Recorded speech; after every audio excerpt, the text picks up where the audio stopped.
What's up, y'all? Welcome back to Fish the Moment. Today we're going to be doing another underwater testing video. This time we're looking at shaky heads. We're going to be looking at our traditional plastic worms as well as some floating worms, and I really want to test what these different jig heads will do to the shaky heads underwater, and I also want to test the claims of these stand-up jig heads and see if they actually make these worms stand up on the bottom. So let's get into it.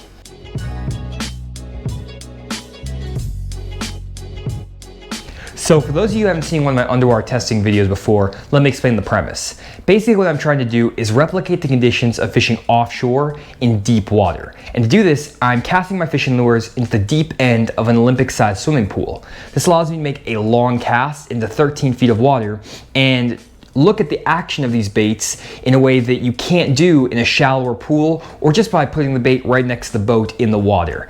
And so for this test, again, we were testing the shaky head. And let me just walk you through the setup for this test. So as far as the baits go, I kept it very simple and just used a straight tail finesse worm. And I used a couple different brands. I used a Zoom trick worm, which is just a classic finesse worm, in the 6.5 inch version as well as the 4-inch version. And I also used the Strike King 3X finesse worm. And this is a 7-inch finesse worm, and it's actually very stretchy and it floats. And so this is a floating worm where the trick worm is just a traditional plastic worm that doesn't float. And so I didn't test a bunch of styles of baits like crawdads or bigger worms, things like that. And I will get into those baits in other videos. But the thing I really wanted to test out the most in this video is how these different jig heads will make these baits look in the water. And so we're gonna jump straight in the footage. One other thing to talk about though is the equipment I use, and I always throw my shaky heads offshore on a bait caster rather than a spinning rod, just because I want to be able to get that extra leverage on my hook sets. And so I just use a 7'2" medium heavy action bait casting rod with 12-pound fluorocarbon line, and it's just a 6:3:1 Black Max reel. And so that was the setup for the test. Now let's jump straight in the footage. So for my first test, I wanted to start with a traditional ball head shaky head. And this is a 1/4 ounce shaky head with a wire bait keeper. And I'll link all of the baits and the jig heads I talk about in this video in the description so you can go check them out. And so this is, again, a classic shaky head setup, and it's one I caught a ton of fish on. And I started with just the 6.5 inch Zoom trick worm. And when I put it down in the pool, first thing I noticed is that this bait has really good action when I'm moving the bait through the water. The tail of that worm is going to move a lot and swim, and I just really like the way these straight tail worms look underwater.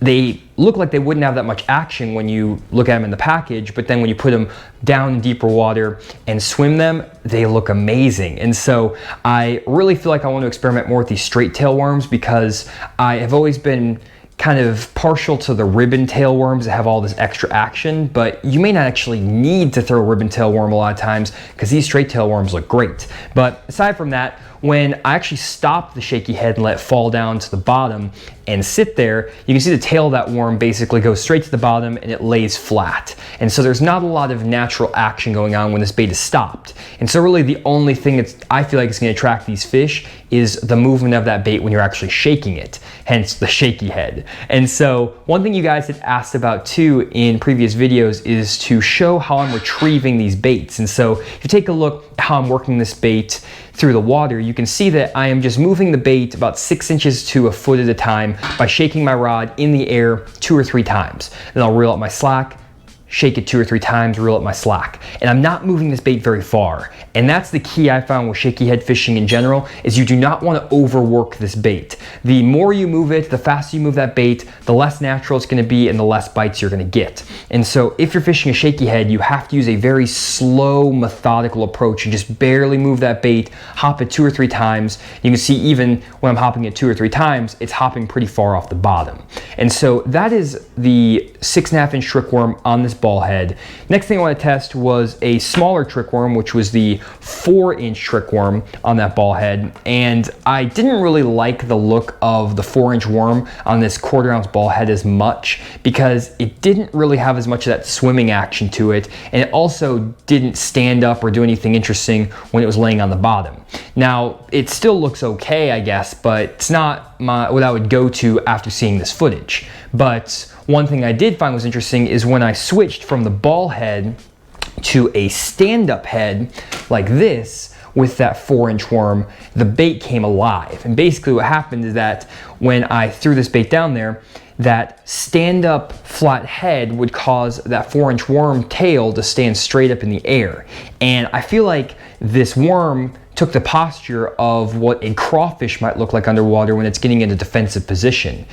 And so unlike the ball head, which didn't give the 4-inch finesse worm that much action offshore, the stand-up head gave it great action. And I feel like if I was really keying in on a crawfish bite, this 4-inch worm on the stand-up jig head could be the way to go. And then maybe if I'm going for a little bit more aggressive fish, or maybe I'm going after fish that are feeding on bluegill or something like that, maybe that 7-inch or 6.5-inch finesse worm would be better. And so just based on these initial tests, I would say the 6.5-inch worm is better probably in the summertime and in the fall when the fish are aggressive, and then in the winter time and maybe in the pre-spawn when those fish are less aggressive and feeding on crawfish, go with the 4-inch finesse worm offshore.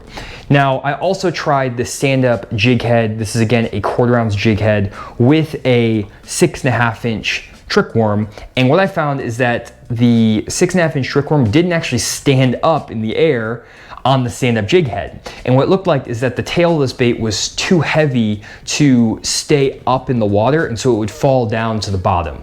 And there were a couple times when that bait would land perfectly on that flat part of the jig head and stand up for a few seconds, but it almost always fell back down to the bottom.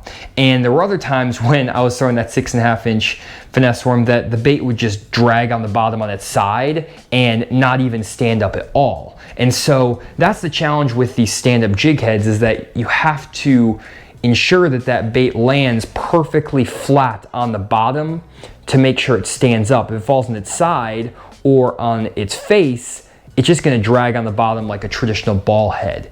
And I had a feeling that this would be the case, and so I wanted to test a few other stand-up jig heads to see if they gave a better look to the bait. And so the next one I used was the Owner stand-up ultra jig head. Why are these names so stupid? And I was using the 1/4 ounce version. I started by testing it with the 6.5-inch zoom trick worm. And if we take a look at this bait down in the water, you can see that with that 6.5-inch worm, that bait is still not standing up in the air like you would expect it to. And basically that tail is too heavy for this jig head, and it's causing it to fall down to the bottom of the pool and not stand up.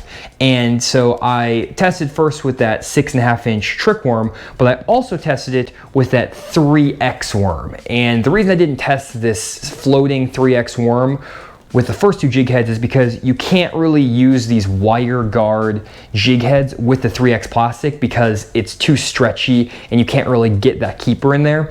But the stand-up head by Owner just has a traditional kind of on the hook bait keeper, on the shank bait keeper, which allows you to Texas rig it on the Shaky head like this, and it works. And so I threw this bait down the pool, and immediately you can see that the tail of this bait floats right up to the surface just like advertised, and it actually has a really awesome action when you pull that bait forward and stop it. So what that tail will do is it will go down as you pull it forward and then float up and almost float ahead of the bait as you're working it and letting it sit there on the bottom. And so as you move it forward, that tail goes down. As you let it sit, that tail will rise. And one takeaway I've had from these underwater testing videos already is that I need to be experimenting more with floating baits on the water.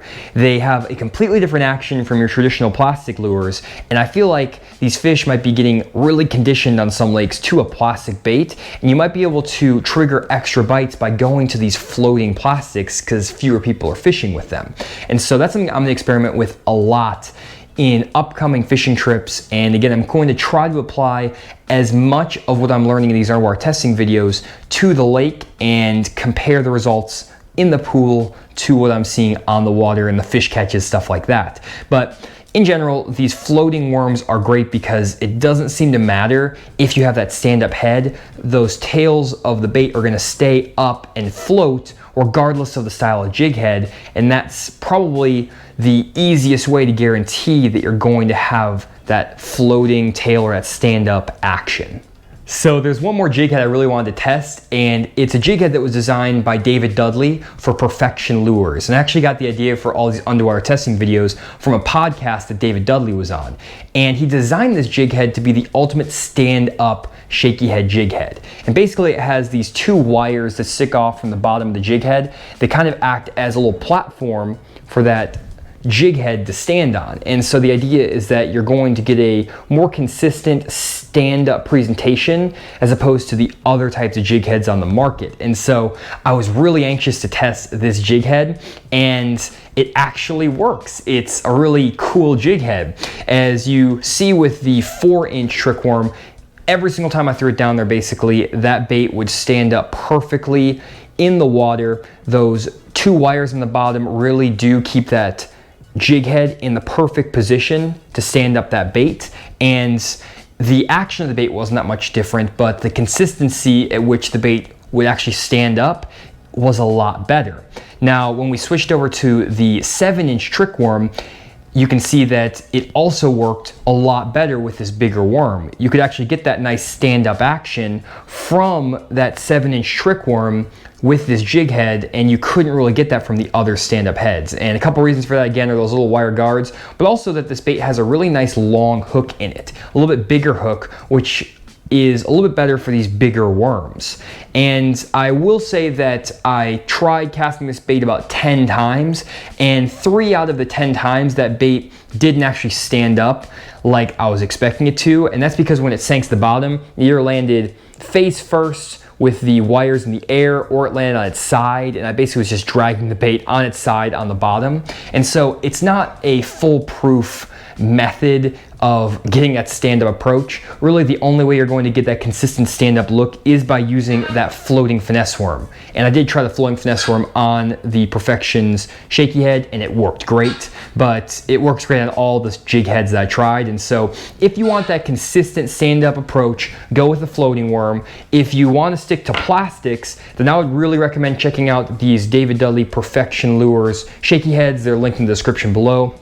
They are really great, and I feel like they would be really good for both offshore fishing as well as shallow fishing. And I'm not really sure how these little metal wires will work through cover and things like that. I'll have to test that a little bit more, but that's kind of the results. To give a quick summary, basically what I found is that the shorter worms like this stand up a little bit better and imitate crawfish, give you a little bit more subtle approach. So I would use these in colder conditions as well as when those fish are keying on crawfish. And then the bigger 6.5 and 7-inch trick worms, these baits have a lot more action, and they may imitate bluegill and other fish a little bit better, and they're probably better for the summer months when those fish are a little bit more aggressive. And they also have a little bit of a challenge standing up on a regular stand-up jig head, so you may have to go to something like that Perfection Lures jig head to get them to stand up. And then if you want to guarantee that stand-up action, go to that floating trick worm. That's the way to go. And so those are the results I found, guys. I think they were really interesting, and hopefully they were helpful to you guys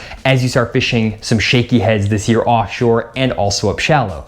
And again, I will be making more videos about shaky heads. I want to take a look at Magnum shaky heads, different weights of the Magnum shaky heads, different baits in terms of crawfish, tubes, things like that. And there's just so many things I want to test in general. And I do have another underwater testing video lined up for next week, and it's going to be about how far you move your bait based on how far you move your rod above water. And so what I did is casted a bunch of different weight jigs and then see how far those baits would move if I move my rod from 9 o'clock to 10 o'clock position, 9 o'clock to 11 o'clock position, 9 o'clock to 12 o'clock position, and then dragging it on the side. And so hopefully you guys are going to find those videos very interesting, and I'm going to continue doing a lot more underwater testing. As I mentioned in all my underwater testing videos, if you do enjoy this whole concept, please leave a like on the video. It helps them out so much and allows me to continue to make these videos and cover the costs of doing them. And so it's super simple. Just go down, click the like button, the thumbs up down there, and if you do that, these videos are going to get more views, and I'm going to be able to keep making them. So thanks again for checking out the video, guys. Hope you enjoyed, and I'll see y'all in the next one.